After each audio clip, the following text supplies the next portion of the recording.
Every time our athletes walk into this weight room, they're going to be pushed to the max. Let's go! Let's go! The barbell hasn't changed in over 100 years. I can take a 25-pound plate, and we'll go out on the turf, and I'll have you hating life. We talk about straining your gut, pushing past that comfort level. I want a lot of energy. What better breeding ground is there for being a success in life than the weight room?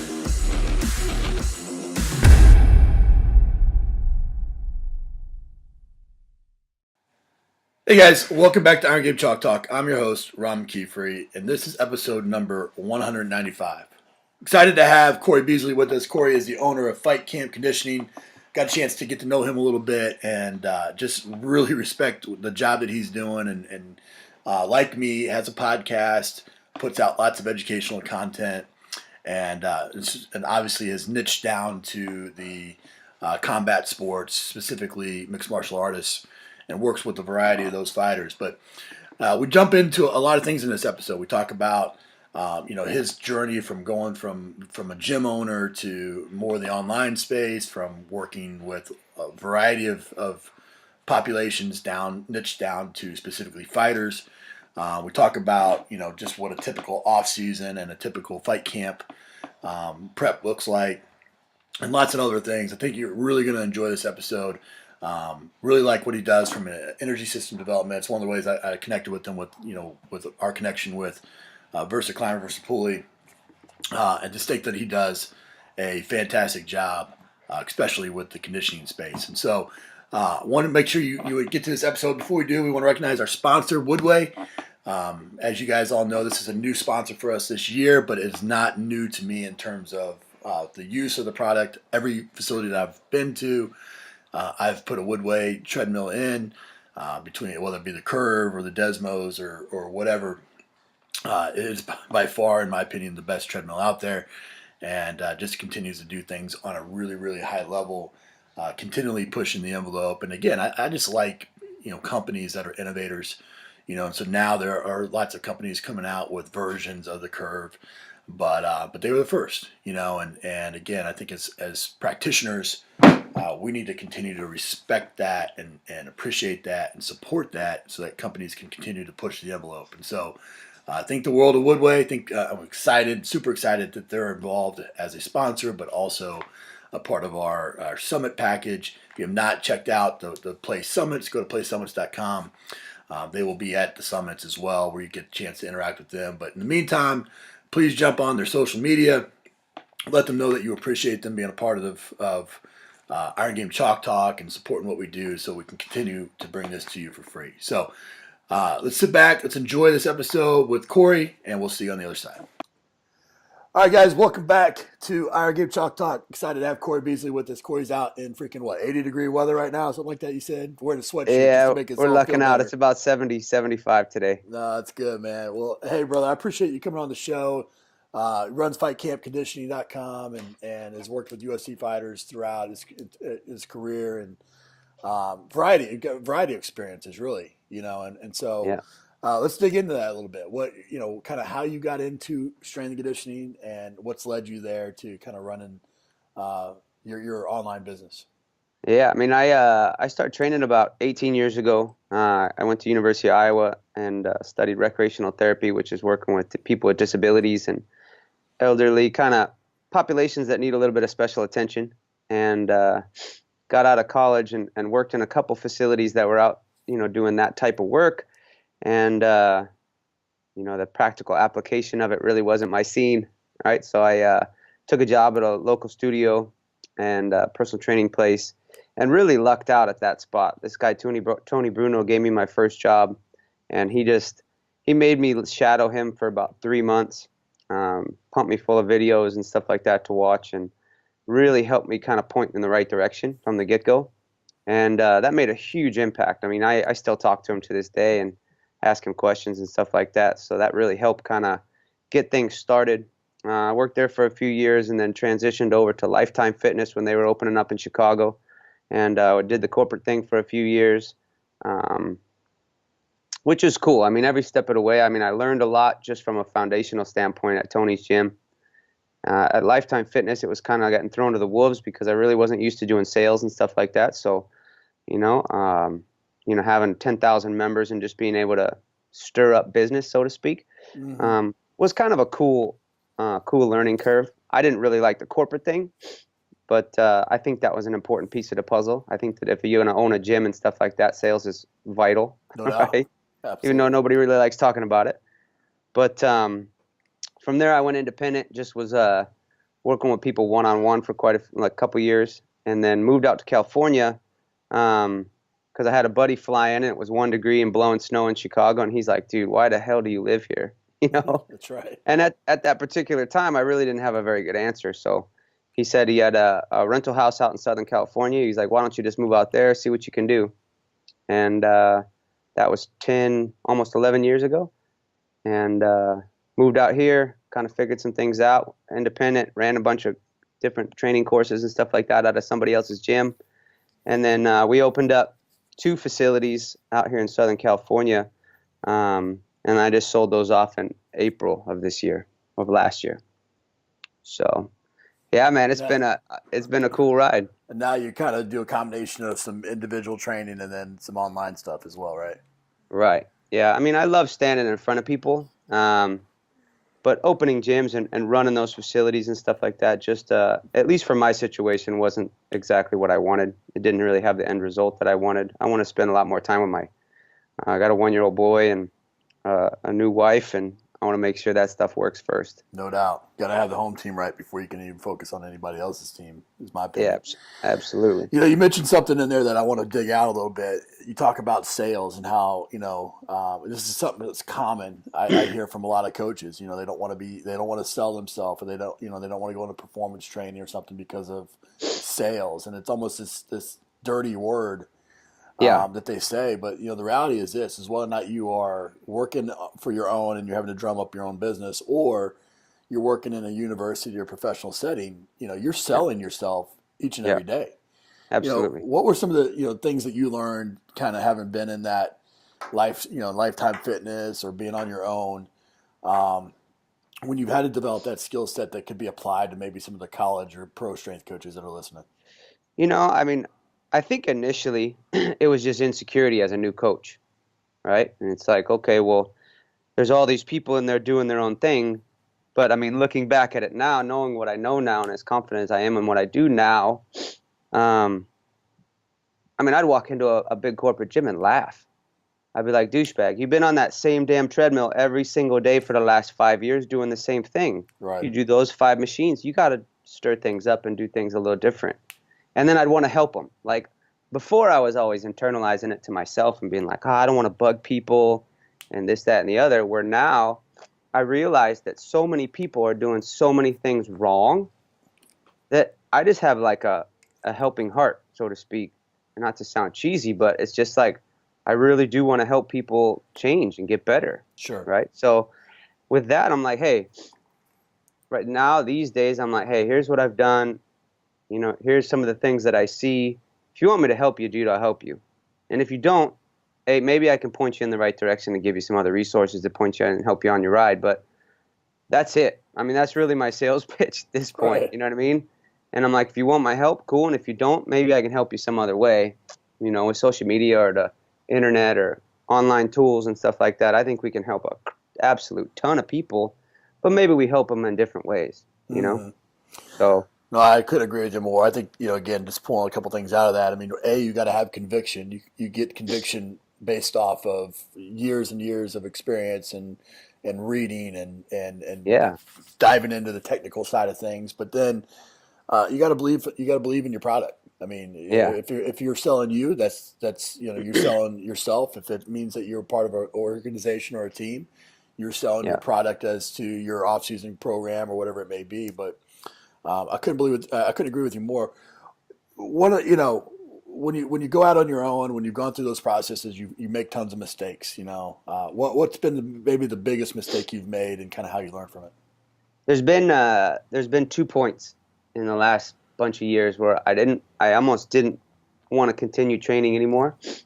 And one was with Lifetime Fitness, mainly because I fell in love so much with the education side of things. Mm-hmm. When Tony was just feeding me information, and I felt like I was growing and adapting and changing and improving every week. Right. right? And then when I got to Lifetime Fitness, it became more, and not that they're a bad company, but it was just so numbers focused, right? You guys hitting your numbers, is your team hitting your numbers, this, that, and the other. And I got more focused on the numbers than I did with my own growth. Mm-hmm. And it kind of sidetracked me a bit. Then when I went back independent, I got more into that education again. Then when I opened my own gyms, it's about numbers again, right? And it's about hitting your numbers and paying your rent and paying the trainers first and making sure the clients are happy, and is a facility built out that way I want it, and all these different things. And I spent 16, 18 hours a day, weekends, nights, and everything trying to make that place work. Right. Well, and that, again, I kind of fell away for the first couple of years trying to make that place stay afloat. And then I started leveraging the facility to bring in people for education. Right. And that allowed me to kind of offset grinding all the damn time trying to make the place work. But I think that's the biggest thing. I lost vision on improving my craft versus just trying to grind and make money, And both those times, it wasn't me, and I could feel it all the way down to my bone, Absolutely. Got to be a lifelong learner. Yeah, dude, and it keeps it fun, right? It keeps you're doing the right thing, and shit, you might go to a workshop for 2 days and come out with one thing that you can do better, but it makes a huge impact on your athletes, right? Absolutely. I think something else that I found as well is there's so many different aspects to strength and conditioning other than just the sets, reps, and exercises. Getting out and developing yourself as a business person, or developing yourself in psychology, or developing yourself in nutrition, or some other aspect. I mean, you can find that same passion. I remember when I first started kind of learning about entrepreneurism, it was like when I first got into strength and conditioning, and everything I read was something new, Yeah. I think you got to continue to challenge yourself outside of those other disciplines. But yeah, for sure. Well, you work quite a bit with combat athletes, and specifically fighters. And there's no shortage of issues when dealing with that population, for sure. Yeah. What were some of the biggest issues that you face on a daily basis? I mean, initially it was about just communicating with other coaches, right? Because these kids, at least the MMA guys, they'll tend to go from place to place to place for each different skill set. So they might do jiu-jitsu one place, wrestling with another guy, stand up with somebody, and then they come and see me for strength and conditioning, all in different facilities. Right. If all those guys know that 6 weeks out from a fight, they just get their ass kicked everywhere they go. Right. They end up broken and beat up and performing like crap. So, I mean, the communication is a huge one, right? And I've been lucky enough to develop those relationships over the years where now it's a heck of a lot better. I text these guys on a daily basis just to see where they're at. What'd you guys do? What do you need me to do for my role? And that, so on and so forth. Right. So that really has helped getting the lines of communication open. The other one that stands out real big is that I can make the most beautiful program on earth on paper. Right. And these guys show up every single week. Hey, coach, I jacked up my elbow today. Oh, okay, cool. Well, push and pull is out. So, right. You know what I mean? We got to do something else, So being flexible enough and creative enough to keep these guys moving, and just keeping them healthy, right? So they're just getting banged on all day long. Has there been any, I mentioned texting, is there any other tools that you've used to be able to improve that communication process amongst, it's kind of like, again, kind of being like a college strength coach where you're having to run 17 different sports. Well, it's 17 different philosophies, 17 different, ways, styles of communication. What are some other tactics that you use to kind of get everybody on the same page? Depending on how old school that coach is, I got to show up, which is a giant pain in the ass, to be really honest, because for me to take 2 or 3 hours, half hour there, half hour back, an hour sitting there dicking around with those guys, it's time. Mm-hmm. But a lot of these guys, they look at a phone, and text and stuff like that is cool, but you and I both know, even just having this video on, it's a lot better means of communicating with somebody, right? But if I show up and they trust me and they know I give a shit about the boys, they tend to open up a lot quicker, Right. right? And when I didn't show up because I was busy running my gyms and stuff like that, well, it's amazing how that line of communication wasn't as open, right? Right. I started showing up to sparring and doing that type of stuff a little bit more. The coaches trust me a lot, right? They realize I'm invested. Absolutely. I mean, it's something that I always say on the show. You spell love, Time. What you Uh-huh. love, you'll spend time on, Right. and going and doing that. It's showing that investment, and that's giving your time, which is probably really what's the most precious commodity you Yeah, have. for sure. What's a let's talk a little training here. What's a typical so yeah, obviously everybody that focuses on fighters typically focuses on fight prep. Uh-huh. What's a typical off season look like for a fighter? The off season, first and foremost, excuse me, is these guys really don't have off season, right? They might have I have a kid that they fight last weekend. Okay, cool, chill out. Maybe take it easy this week. Move around a little bit. Don't be an asshole. Right? Yeah. They're going out drinking and eating whatever. Right. But I mean, after that, I mean, all right, are we healthy? Number one, right? If they're not completely out of shape, which if they show up after, they take a week off, cool. You know, if they take a month off, that's different. Maybe we got to do a little bit more GPP type work, get them kind of back into shape, moving, make sure we don't hurt them, build them back up a little. Then I want to make sure that they're strong, and that's just strong in the basics. No different than probably every coach that's listening. They all want to be good at the basics, right? Right. And then 4 to 6 weeks out from the fight, then we start transitioning a little bit, and we start doing a little bit more explosive type work, power development, that type of stuff. So they're strong and explosive, and they can move in all directions, and they're healthy, right? That's always in the back of my head. It's like, hey, how was yesterday? What'd you guys do? We sparred for 10 rounds. Okay, cool. Well, now it's time to change things up a little because you're probably fried.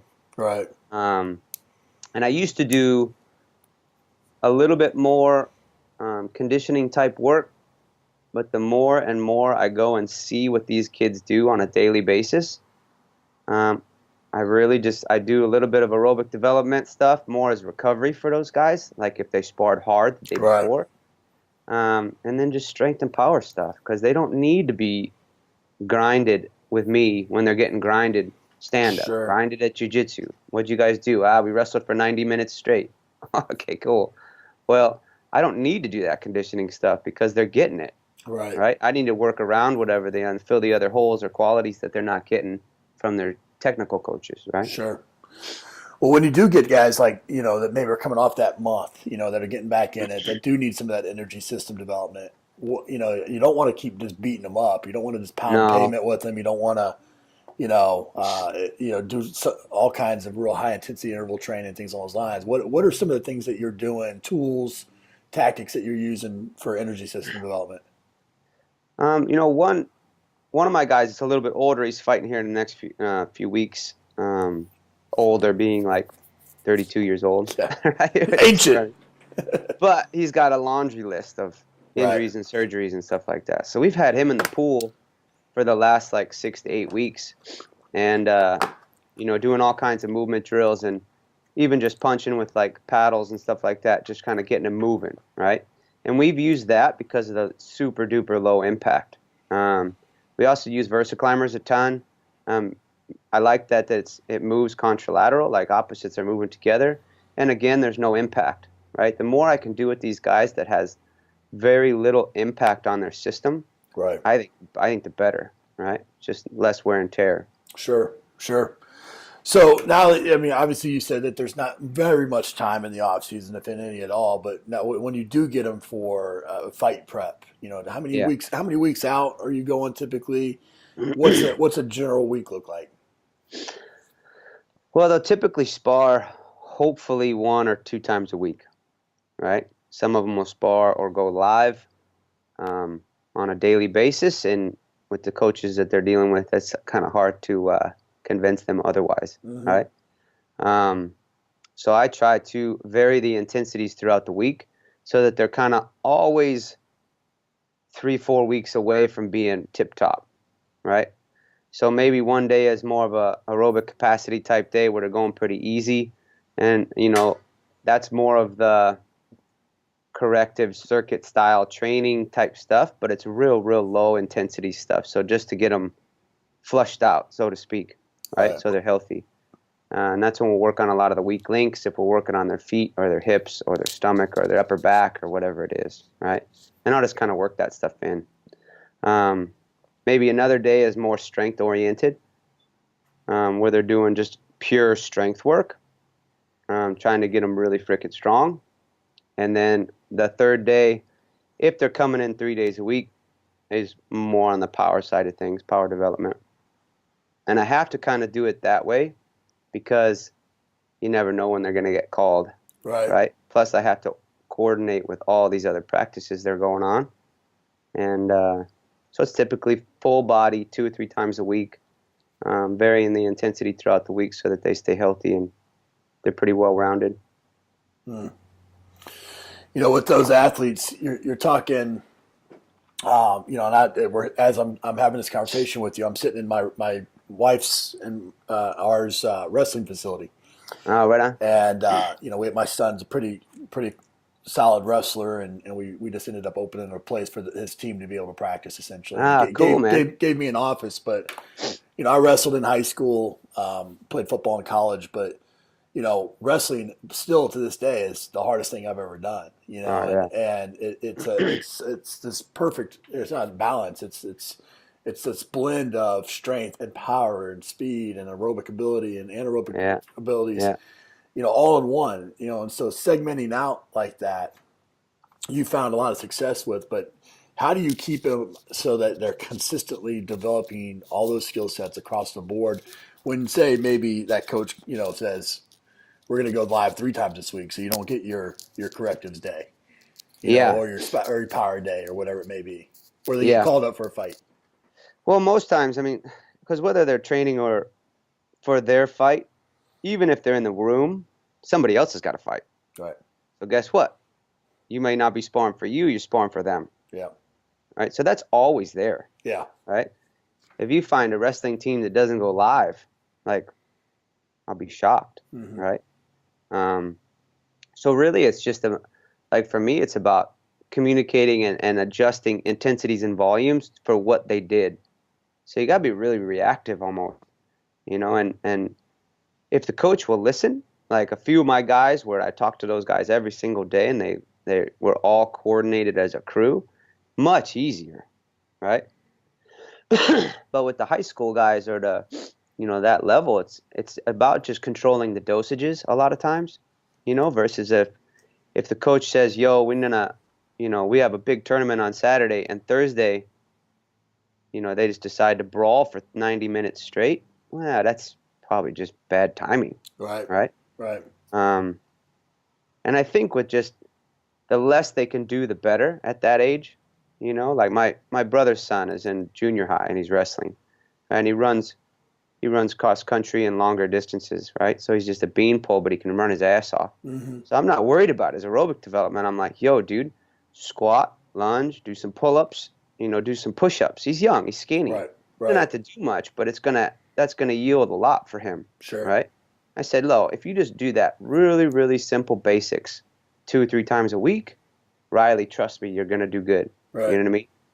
And I think as the older they get and the more competitive they get, I think is when you can kind of worry more about details and tweaking programs and wave loading and all this other stuff that you could probably do to get these guys peaked out and really strong. But at the beginning, you just throw basics at these kids and they Right. get strong, You and I would pay a lot of money to have that test level again, Absolutely. And I think that's not atypical of in the fight world for sure, of even the professional athletes. A lot of them are still coming in with a low training age. For sure. Yeah, absolutely. What well, we end the show, man, with some resources here. Give us the best piece of coaching advice you ever received. Never stop learning, ever. Absolutely. And these days, it's so easy, dude.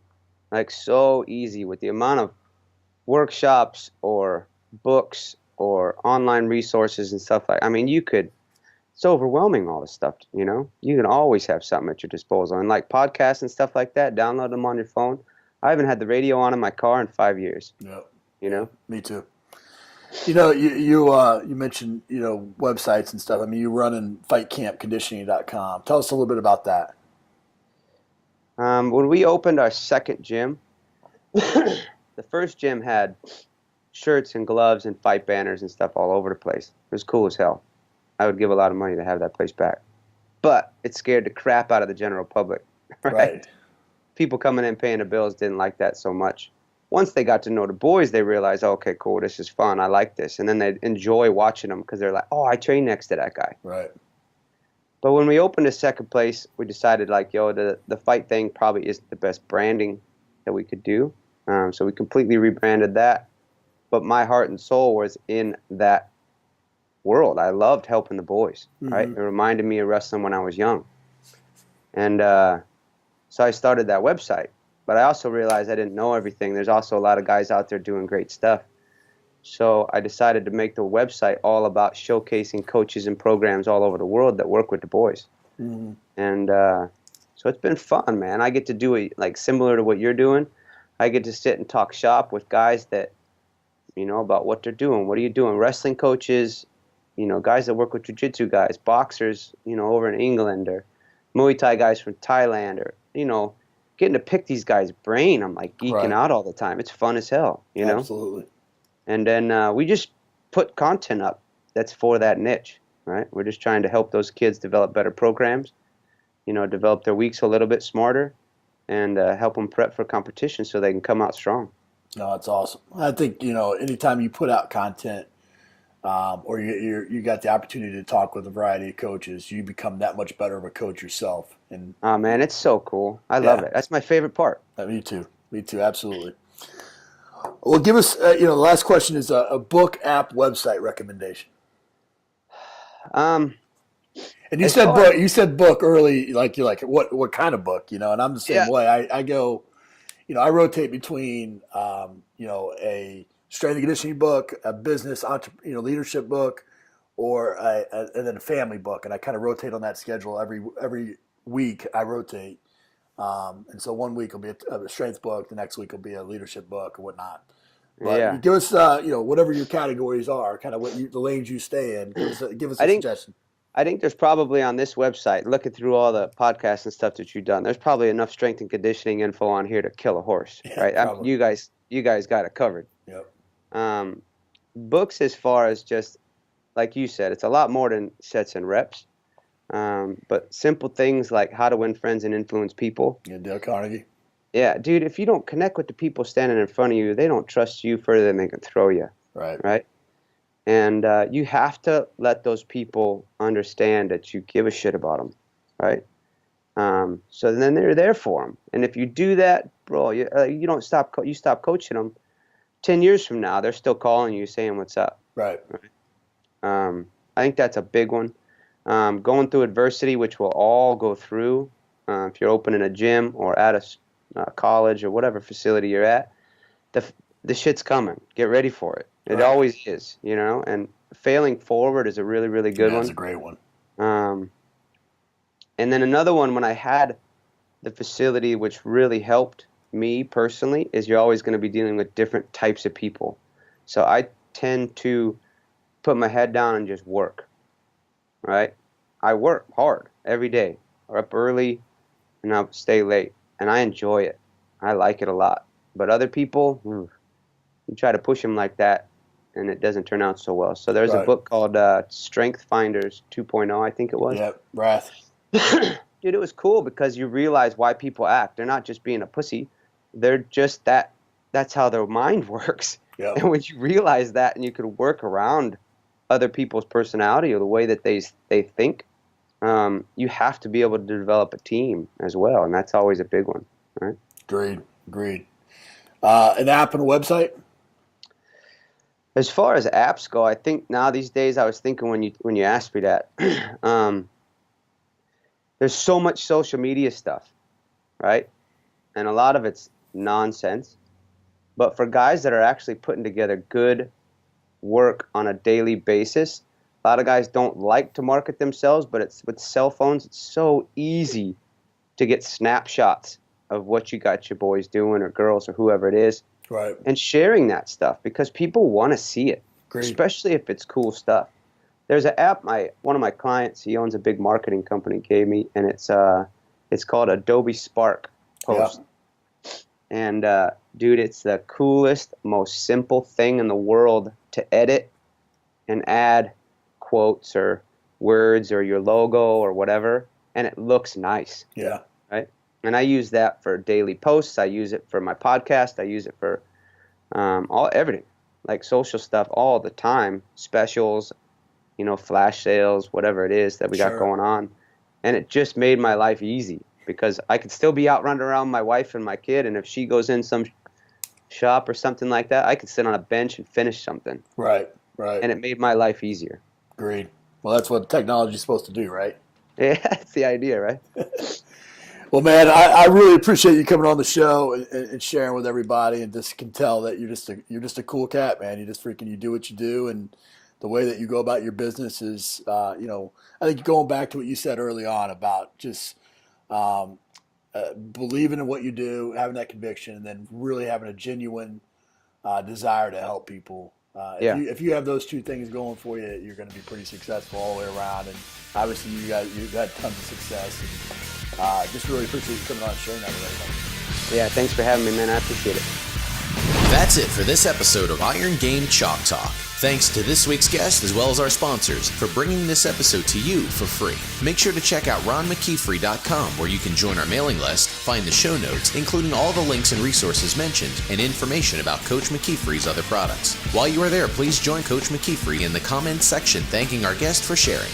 If you haven't subscribed to Iron Game Chalk Talk on YouTube or iTunes yet, make sure to do so. Comments, ratings, and reviews are always welcome. Coach McKeefery can be found on Twitter at @RMcKeefery, on Facebook and YouTube at /Ron.McKeefery. That's it for this week. Be sure to check back next week for another great episode of Iron Game Chalk Talk.